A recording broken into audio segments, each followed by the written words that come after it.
ចិត្តមនុស្សស្រីត្រូវតែខ្លាយជាម្ដាយគេមកពោពងរាប់ខែដោយការស្ម័គ្រចិត្តមិនមែនព្រមទួនី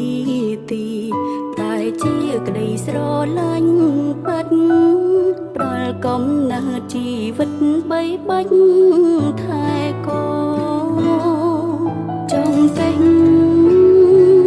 ដៃជើងចុករងកំឡឹងចុងស្ទោយសុំត្រឹមមានប្តីក្បែរខ្លួន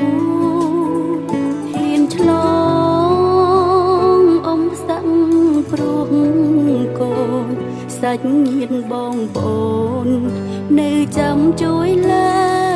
កទឹកចិត្ត